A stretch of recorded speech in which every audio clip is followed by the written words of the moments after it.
Ang hipag ko ay walang pamilyang masasandalan. Walang tatay, walang nanay. Mayroon lang siyang isang tiyuhin. Kaya ang pera niya ay pera na rin ng pamilya natin. Kumilos tayo habang nagpapalakas pa siya pagkapanganak. Kapag pinalampas natin ang pagkakataong ito, wala nang susunod pa. Huwag mo siyang gisingin, sabi ng doktor. Bawal siyang kumain ng may kahit kaunting mantika. Ito ang espesyal kong nilutong lugaw para sa tiyan niya. Mas masustansya at mahalaga ito kaysa sa mga mamahaling karne at isda.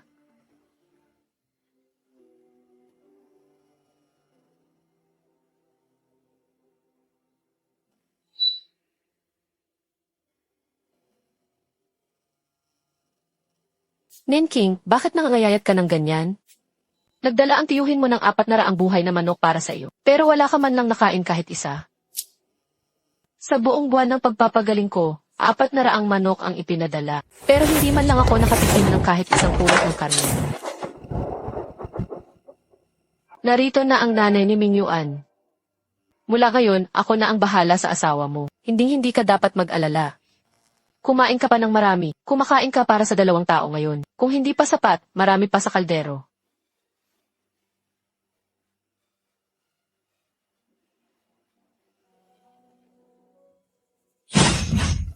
Naku, magdahan-dahan ka naman, hindi baling ikaw ang madapa. Pero paano kung ang apo kong lalaki ang masaktan? Nay, dahil nandito ka, wala na akong dapat ikatakot. Hintayin mo ako sa may elevator.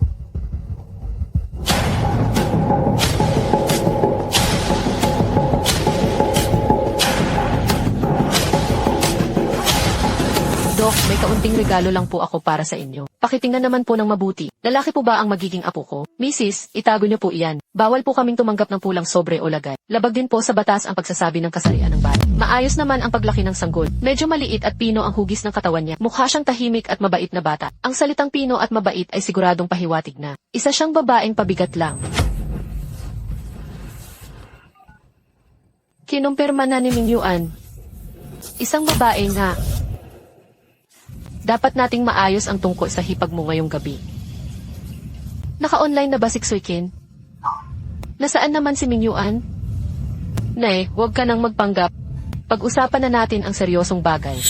Walang pamilyang masasandigan ang hipag ko. Wala na siyang magulang. Tanging isang tito lang ang mayroon siya, kaya ang pera niya ay mapupunta lang sa pamilya natin. Kumilos tayo habang nagpapalakas pa siya pagkapanganak. Kapag pinalampas natin ang pagkakataong ito, wala na tayong makukuhang iba pa.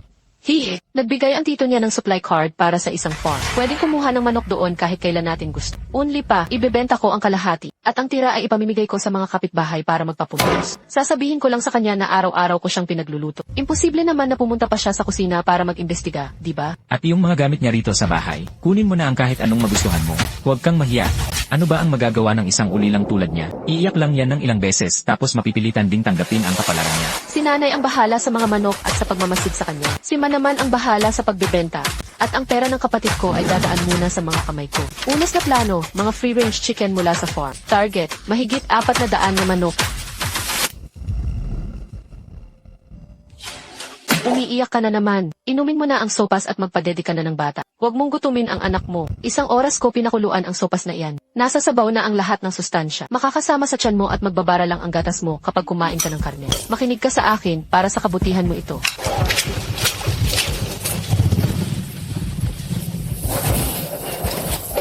Sampung manok sa dating presyo. Sa susunod, pumili ka naman ng mas malalaki. Mga free-range chicken mula sa farm. Gawin nating 15 manok sa susunod na kargamento. Bigyan mo ako ng diskwento kapag marami, ha? Napakapili sa pagkain ng manugang ko. Isang buong manok pero ang kinakain lang niya ay yung dulo ng pakpak. Ang natitira ay tinatapon lang namin. Napakasayang talaga. Napakabait mo talagang biyenan. Tulog na po si Hipag. Ayusin ko lang ang kumot mo. Baka malamigan ka. Salamat po, ate.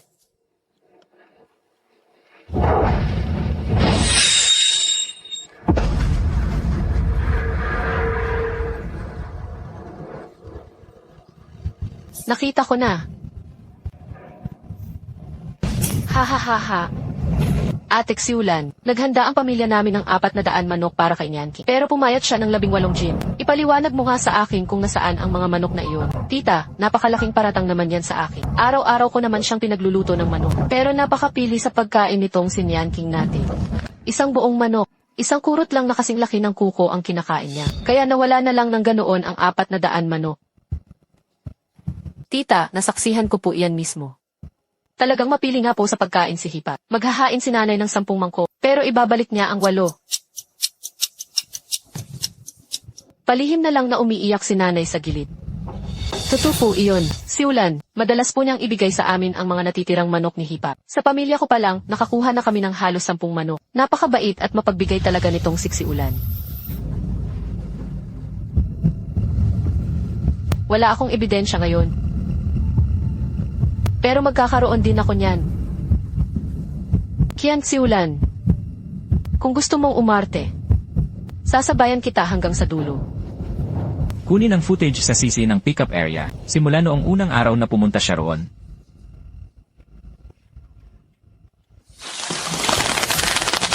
Hindi niya kayang buhatin yan ng mag-isa, kaya kumuha siya ng kasabwat. Si Madezi, ang asawa ng ate ng asawa ko.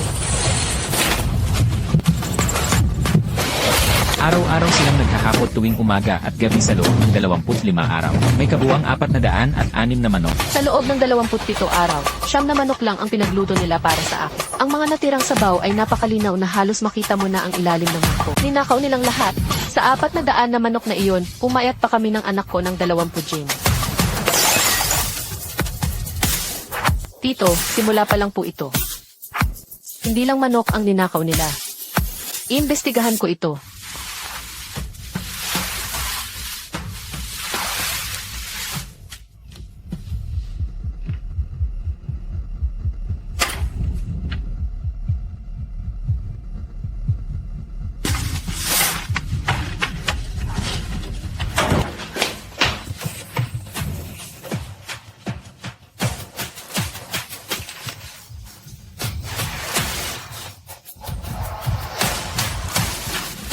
Anong kahon ng alahas? Akala ko basura lang yon, kaya itinapon ko na.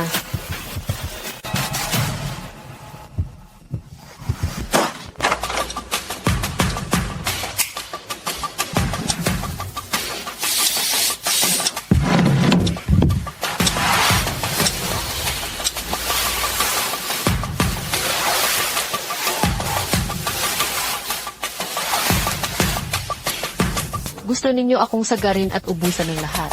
Pero inilista ko ang bawat detalye ng mga ginawa ninyo. Ang 406 na manok at mga alahas na nagkakahalaga ng 120,000 yuan. Isang buong plano para kamkamin ang lahat ng ari-arian ko. 9 na manok lang para sa 27 araw ng aking postpartum confinement. Sabi niya sapat na raw yon.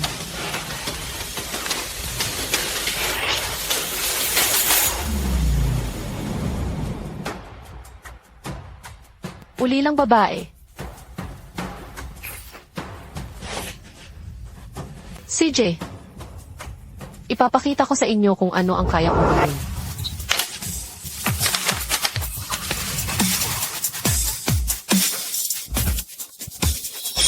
Gusto kong mag-report sa pulis. Ninakaw ang mga alahas at cash ko. May mga ebidensya ako. Kian si Ulan, maghintay ka lang. Tingnan natin kung paano ka babagsak. Pinilit mong magbigti ang nanay ko. Puntahan mo siya roon. Pupunta ako sa ospital. Hindi ninyo pwedeng gawin sa akin ito. Wala kang utang na loob. Pinilit mong magbigti ang biyanan mo. Nag-report na ako sa pulis. Ito ang patunay ng reklamo ko. Hayaan niyo na lang akong mamatay.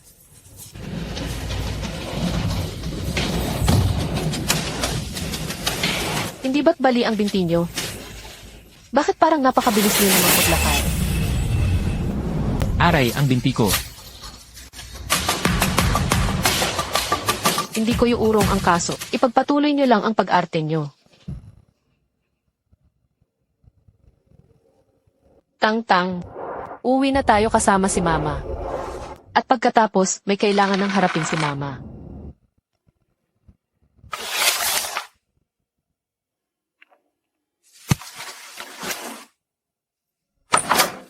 Nian King, nandito na si Mama.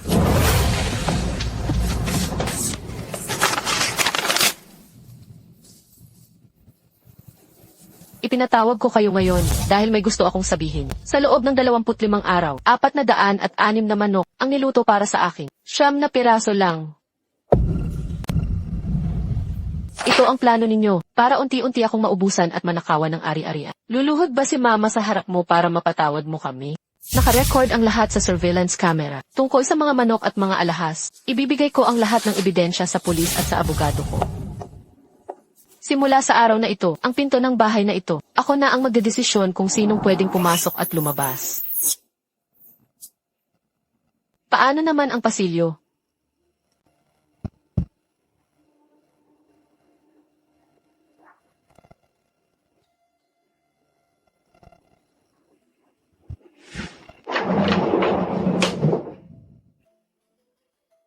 Ay, naglagay pala kayo ng kiki. Mabuti yan, dapat lang na maglagay. Para kapag nagtatrabaho ako, nakikita nyo at mas kampante kayo.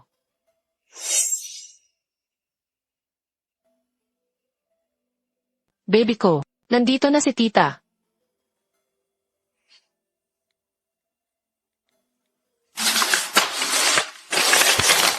Kailangan kong imbestigahan ang buong daloy ng pera mula sa 400 manok, kung saan napunta ang bawat sentimo nito.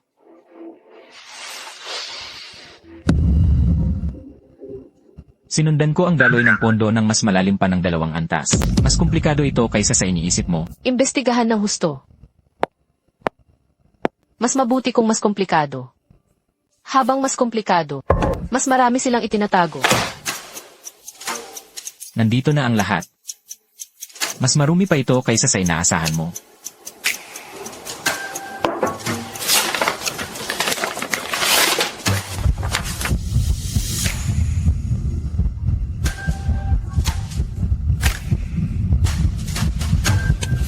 Biyenan ang kumuha ng pinakamalaki, 7,000. 30% naman sa hipag. 1,000 yuan naman kay Magdazi para sa pagtakbo-takbo. May permanenteng Haitian sa ninakaw. Pamilya silang 3, may malinaw na paghahati ng gawain. Napakahusay na negosyo. 15 kapitbahay. Lahat sila ay napaniwala. Binaligtad pa niya ang kwento. At ako pa ang pinalabas na gustong umangkin sa pamilya nila. May isa pang bagay. Hindi ang mga manok at pera ang pinakamalalang bahagi. Tingnan mo ito.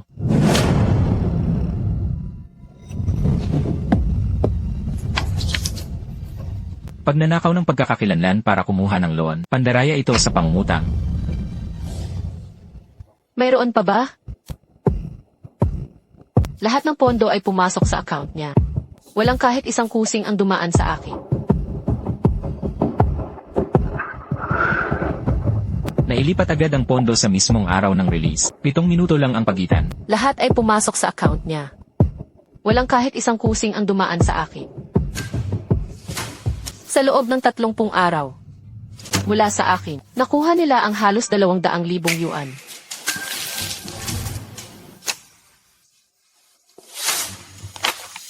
Kompleto ang mga ebidensya para sa 180,000 yuan. Pero hindi pa ito sapat. Ano pa ang gusto mong ipaimbestiga? Ang 600,000 yuan na down payment sa bahay, na ang sabi ay pera raw para sa pagretiro ng biyenan ko. Pero nagdududa ako sa pinagmulan nito. Kapag sinimulan natin ito, wala nang balikan sa pagitan niyo ng asawa mo.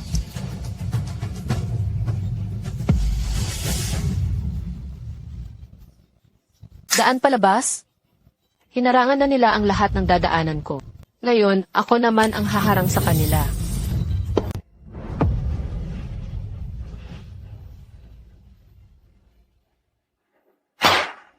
Mga hayop sila, hindi tao.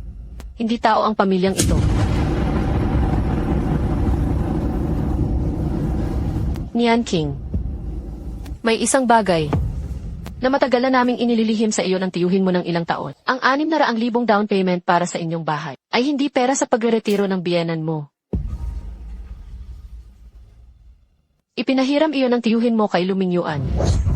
Lumuhod pa siya sa sahig ng sala at nagsabi, naipit daw sa stock market ang pera ng nanay niya. Kaya nagmakaawa siya sa tiyuhin mong pahiramin siya ng 600,000. Gumawa siya ng promissory note at nag-iwan ng fingerprint. Bakit hindi ninyo sinabi sa akin? Ayaw naming maging pabigat ito sa iyo. Pero hanggang ngayon, kahit isang 5 ay hindi pa niya binabayaran. 600,000. Dugot pawis na pera ng tiyuhin mo. Sa ilang buwan na pag-aalaga sa iyo ng biyenan mo. Kami ng tiyuhin mo ay palihim na nagbibigay sa kanya buwan-buwan ng 2,000 yuan para sa panggastos niya.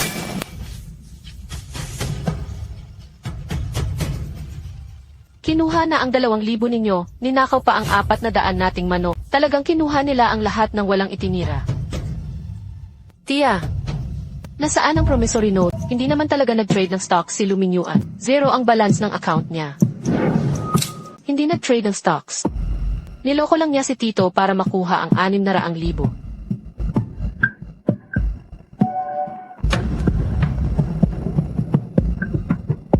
Ang 150,000 na yon ay inilipat sa money laundering account ng isang kasino. Hindi siya nalugi sa stock market, kundi sa pagsusugal. 150,000 para pambayad sa utang sa sugal.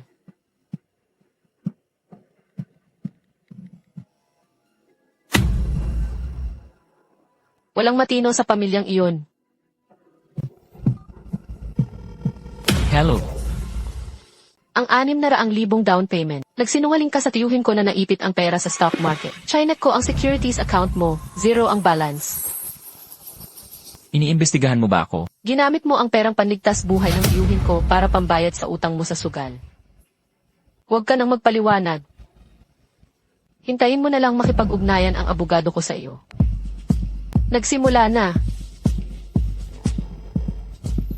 Nian King.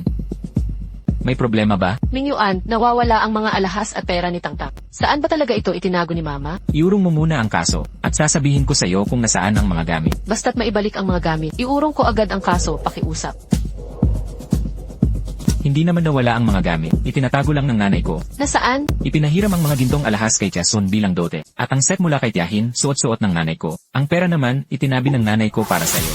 Luming Yuan, nakarecord ang lahat ng sinabi mo kanina. Sabi mo, basta't inilipat ko ang mga ninakaw sa pangalan mo. Ipagtatanggol mo ako. Nasisiraan ka na ba ng bait? Alam mo ba ang ginagawa mo? Ibalik mo sa akin ang lahat ng gamit sa loob ng 3 araw ng walang bawas. Kung hindi, ibibigay ko ang mga ebidensyang ito sa pulis. Kumuha lang naman ang nanay ko ng ilang manok sa'yo. Karapat-dapat lang siya roon. Nagpasalamat ka ba kahit kailan? Kung wala ang nanay ko, sino ang mag-aalaga sa anak mo? Nasaan ba ang mga magulang mo? Nasaan ba sila? Makinig kang mabuti. Layas, isama mo ang salot mong anak.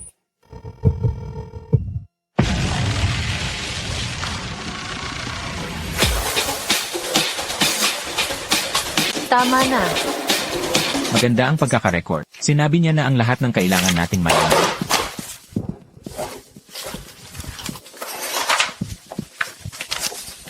Ito ang nakuha kong rehistro ng pagmamayari ng bahay niyo. Tingnan mo mismo. Inilipat din ang pagmamayari ng bahay. Ikaw ba ang pumirma rito? Hindi ako yan. Hindi pa ako nakapunta doon kahit kailan. Peke ang pirma para mailipat ang ari-arian. Isa itong pamimigay ng mga dokumento ng pagkakakilanlan. Krimeng kriminal ito. Ang paglilipat na ito ay walang bisa sa batas sa simula pa lamang. Sa'yo pa rin ang bahay na ito. Tito Shen. Sila mismo ang gumagawa ng sarili nilang bitat.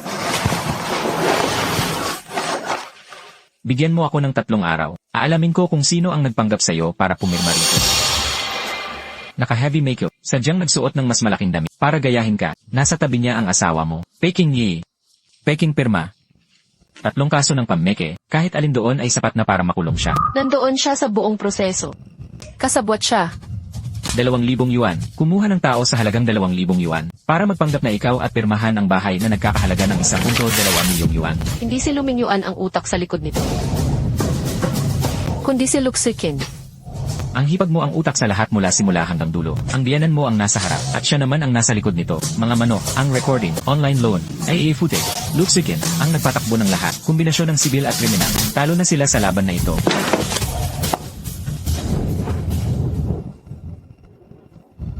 Ngayon, nagtitiwala ka ba sa akin? Nagtitiwala ako. Ang bawat sentimo na gusto niyang kunin, gagawin nating sa legal na paraan, na mawalan siya ng karapatang makuha ito.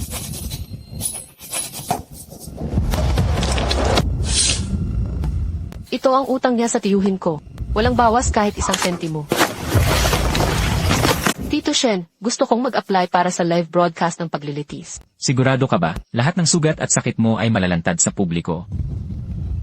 Gusto kong gamitin ang katotohanan sa harap ng lahat ng tao para ibunyag ang tunay nilang pagkatao. Live broadcast ng paglilitis.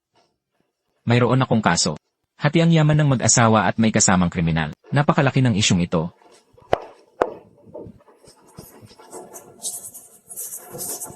Simula sa araw na ito, makakatanggap silang lahat ng subpoena. Handa ka na ba? Handa na ako simula pa lang noong unang araw. Kunin mo ang mga basura mong gamit at gamitin mo pambili ng kabaong mo. Mula nang tumuntong ka rito, masama na ang intensyon mo. Nahiya ka pa sa handaan ng binyag. Isa kang walang kwentang ulila. Walang utang na loob. Salot sa asawa. Malas. 110 po ba ito? Nasa outpatient hall ako ng Central Hospital. May taong patuloy na nang iinsulto sa akin. Naka-video ang buong pangyayari. Bawat salitang sinabi ninyo ay na-record na lahat.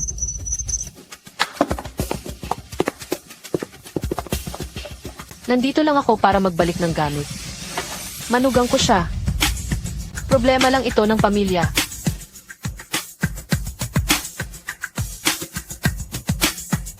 Bakit hindi sumasagot si nanay sa telepono? May nangyari ba? Sun Yanqing, lumabas ka rito. Ipinakulong mo ang asawa ko. Salot ka. Hindi na kailangang patapusin pa siya. Wala kang puso at kaluluwa. Walang utang na loob. 110 po ba ito? Nasa main entrance ng First Municipal Hospital. May dumating na naman. May lakas ng loob ka talagang ipakulong ang biyenan mo. May karapatan kayong manahimik. Pinapayuhan ko kayong huwag tumakas. Noong nakaraan, tumakas ang asawa ninyo. Kaya nadagdagan ang kaso niya.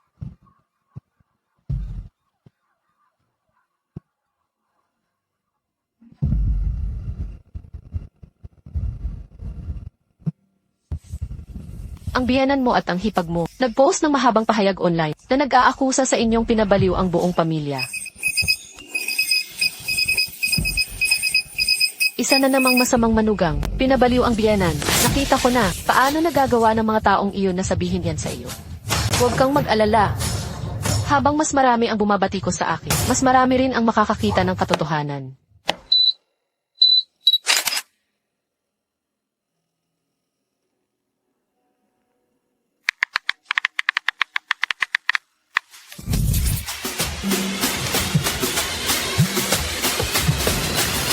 Nahanap na ang A-address ng gumawa ng paninirang puring post. Galing ito sa card room ni Madezi. Magsisimula na ang palabas.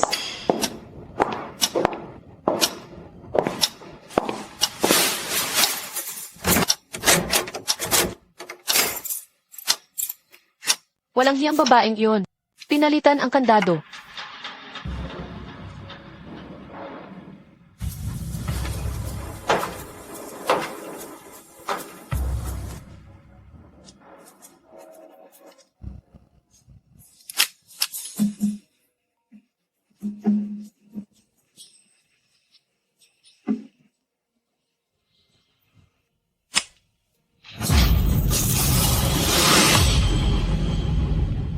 Hipag, pumasok ka sa bintana ng 2:00 ng madaling araw. Siguro para hanapin ang legend na iyon, di ba?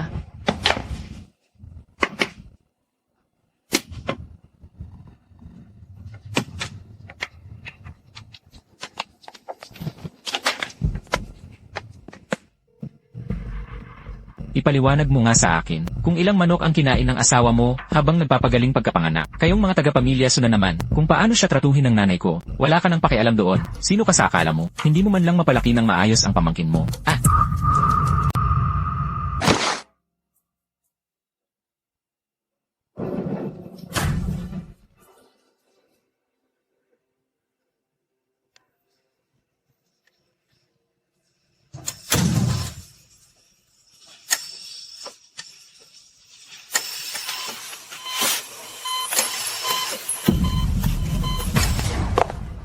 Nakuha ko na ang recording. Minura niya ang tiyuhin ko. Nasa emergency room ngayon ang tiyuhin ko. Hindi karapat-dapat makipagnegosasyon ang taong yan. Ang nararapat sa kanya ay sa korte. May 1.2 milyong followers lang. Akala mo kung sino ng sikat dahil lang sa ilang video. Babalikan ko siya at tuturuan ng leksyon. Magandang araw sa inyong lahat. Ako po si Sun Yan King.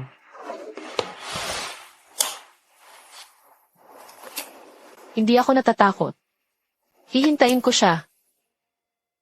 3 buwan ko itong hinintay. 87 pahina, paglipat ng ari-arian, paninirang puri, at mga recording ng domestic violence. Lahat ng yan ay nandito sa loob. Hindi lang ito basta demanda. Ito ay paniningil sa mga atraso nila. Kailan ang schedule ng paglilitis? Sa makalawa, alas 9 ng umaga. May kulang sa 48 oras ka na lang para maghanda. Sapat na ang 48 oras. 3 buwan ko itong pinaghandaan.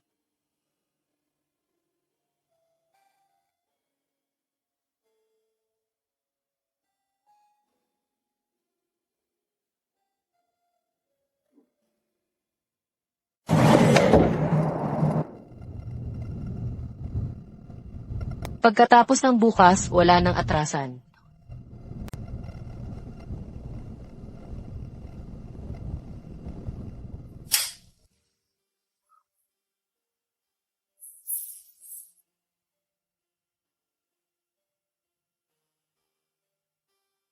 Bukas, may mahalagang bagay na kailangang gawin si Mommy. Buo at walang butas ang evidence chain ng kabilang panig. Iminumungkahi kong makipag-areglo ka na lang sa labas ng korte.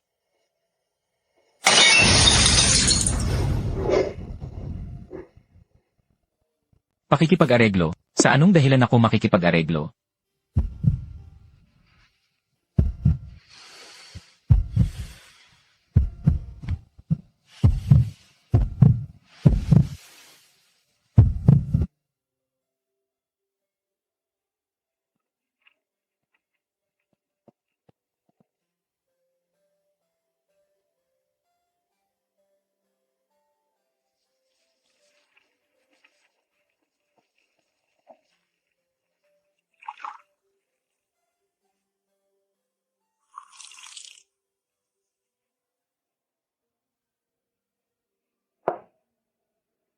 Mag-uumaga na.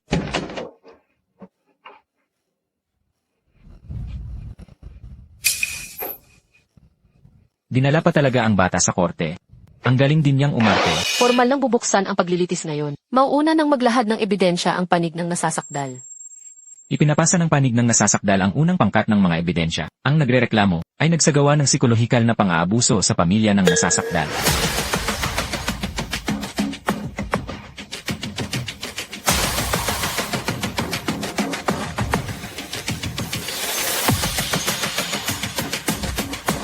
Ito ay para maprotektahan ang mga legal na karapatan at interes ng aking kliyente, upang matiyak ang tamang pagpapatupad ng batas, at upang itaguyod ang hustisya at katarungan sa lipunan. Maghaharap na ng ebidensya ang panig ng nagrereklamo.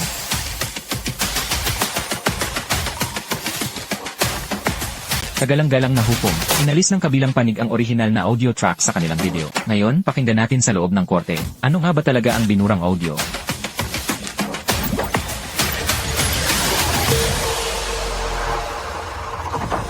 Ipinahiram ng nanay ko ang mga gintong alahas mo sa iba. Bibilhan ka na lang niya ulit pagkatapos. Ipinahiram ng nanay ko ang mga gintong alahas mo sa iba. Bibilhan ka na lang natin ulit sa susunod. Itatabi muna ng nanay ko ang pera para sa iyo.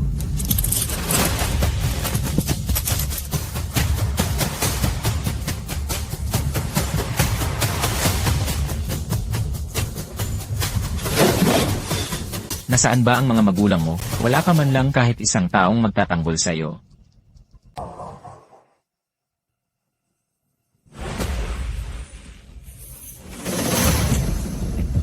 Illegal ito. Lihim na pag-record lang yan. Maupo ang akusado. Kapag nanggulo ka ulit sa korte, ay bibigyan kita ng opisyal na reprimand.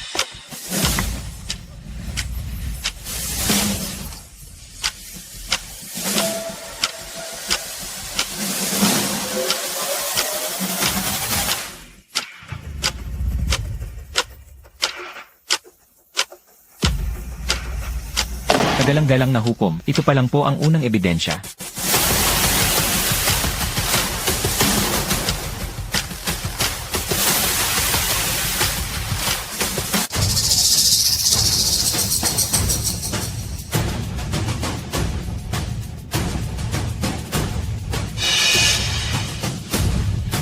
Mula Setyembre hanggang Nobyembre, pumupunta siya rito 2 beses araw-araw, isang umaga at isang gabi, para kumuha ng mga manok hanggang sa limitasyon.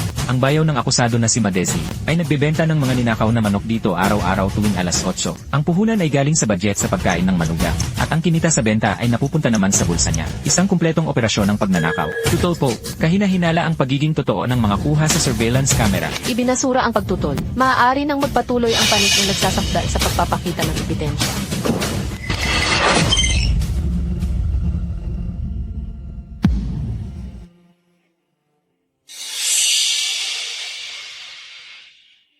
Tatlumpung manok. Isa bawat araw.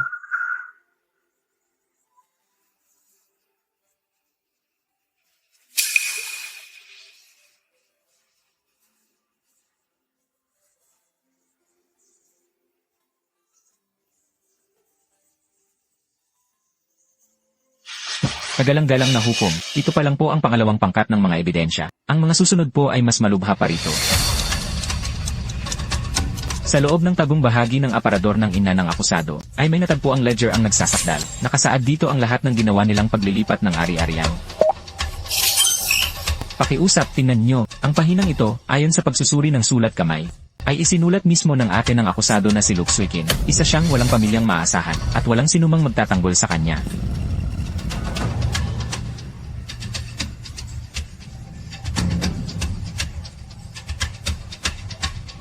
Tutol po, hindi malinaw ang pinagmulan ng ledger na yan. Baka peke lang iyan.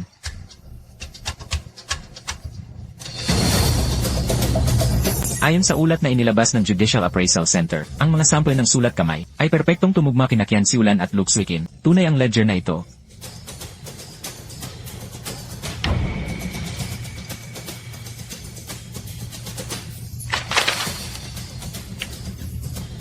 Hukom Zhao, kagalang-galang na hukom.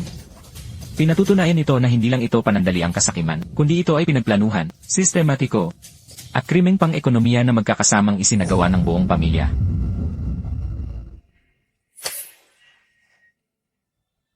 Ang tito ng nagsasakdal ay naglipat ng 600,000 yuan sa akusado. Sinabi ng akusado na gagamitin ito sa stock market. Pero ang kasinungalingan ay kasinungalingan pa rin. Ang nag-iisang securities account sa ilalim ng pangalan ng akusado ay may pinakamataas na balanse na 8,700 yuan lang. Hindi kailanman pumasok ang 600,000 yuan sa anumang transaksyon.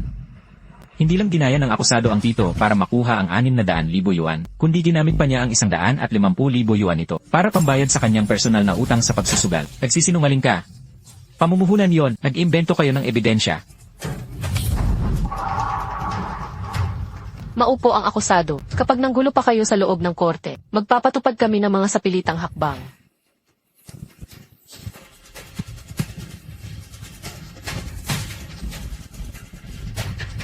Hatulan siya.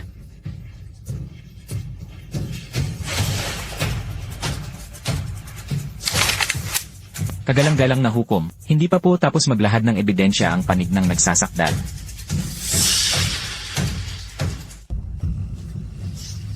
Sinyanking ba yung babaeng nasa tabi niya? Mukhang hindi ah.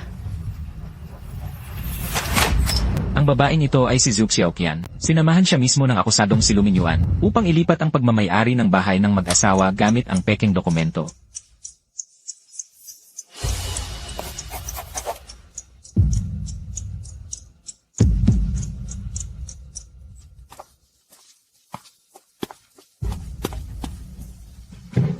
Si Luke Swikin ang kumontak sa akin.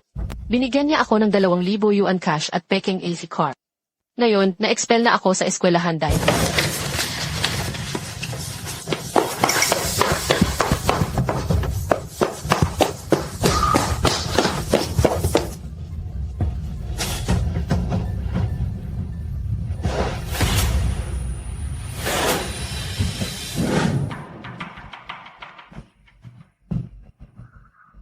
Yan de, Luke Swikin.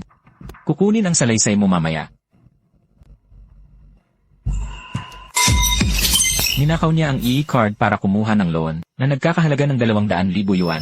Ang impormasyon sa 3 online lending platforms ay lahat sa pangalan ng nagsasakdal. Ngunit may ebidensya kami na nagpapatunay na si Luke Swikin ang palihim na kumuha ng litrato ng e-card sa may tabi ng kama. Ang 200,000 yuan mula sa 3 loan na ito ay dire-diretso pumasok sa personal na account ni Luke Swikin. May hinala ng krimeng pandaraya.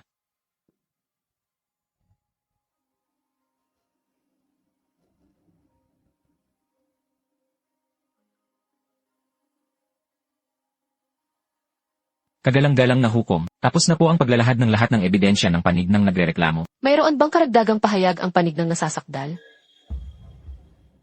Wala nang karagdagang pahayag ang panig ng nasasakdal.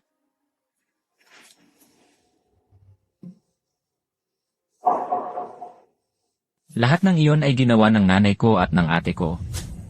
Wala akong kinalaman doon. Ang nanay ko ang nagnakaw ng mga manok. Ang nanay ko at ate ko ang gumawa ng ledger. Ang ate ko ang kumuha ng online loan. Ikaw, Kahit ganoon, may pera pa rin sa kanya. Binibigyan ko siya ng 20,000 kada buwan. Mayroon siyang hindi bababa sa daan-daang libong ipon. Ari-arian namin yan bilang mag-asawa. Kailangang mahati yan sa dalawa. Hatiin natin.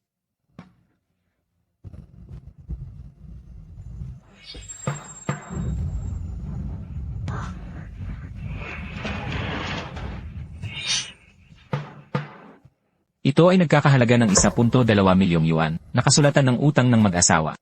Dinamit ito pambayad. Sa magkasamang biniling bahay at loan, 1.2 milyon, ginoong nasasakdal, hindi lang sa wala kang makukuhang kahit isang sentimo, may utang ka pa ngayon.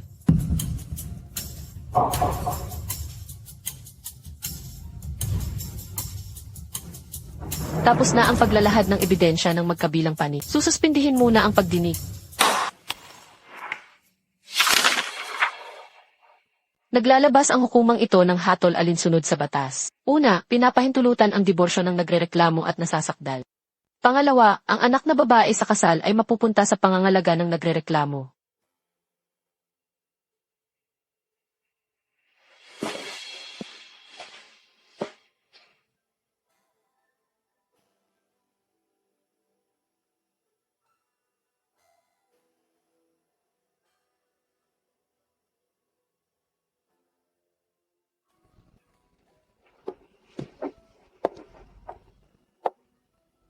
Nanalo si Nyan King. Salamat po, Attorney Shen.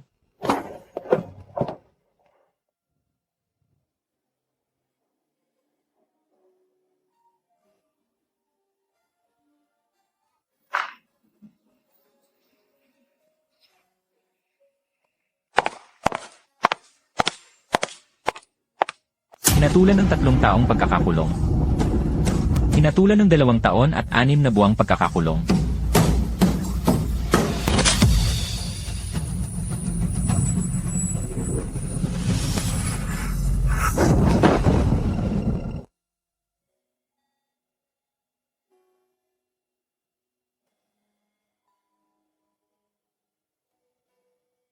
Natapos na ng account na ito ang misyon nito.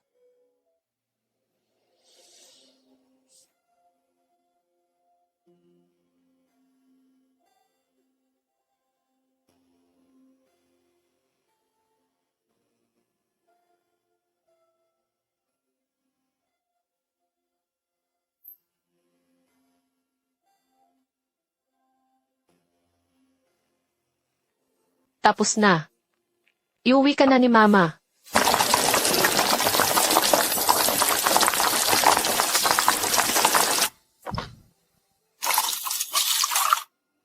Nyan King, uminom ka muna ng sopas. Totoo na ito sa pagkakataong ito.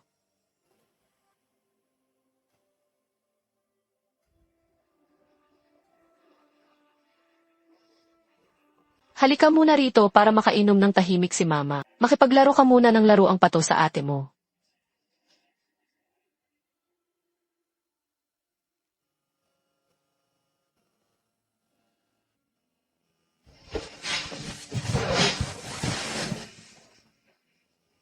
Mainit pa, patitikimin kita kapag lumamig na.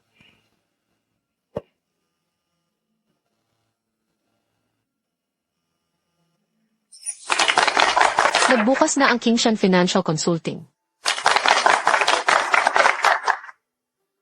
Sa susunod, kung may kaso ako, ikaw ang una kong lalapitan para makipagtulungan.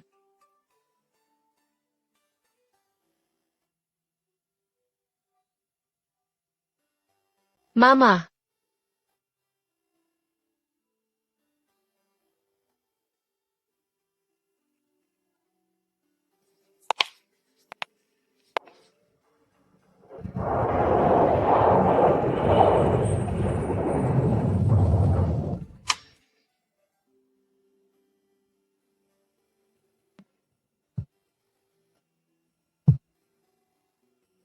Lilipas din ang lahat.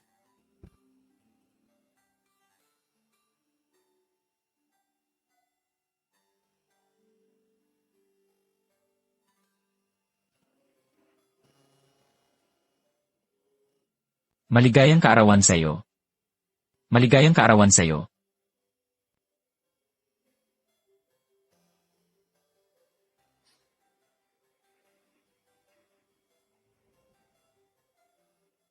Naaalala ko noong bata ka pa, gustong-gusto mo rin talagang kumain ng cream. Palagi mong pinapahiran ng cream ang buong mukha mo. Mukha kang cute na pusa.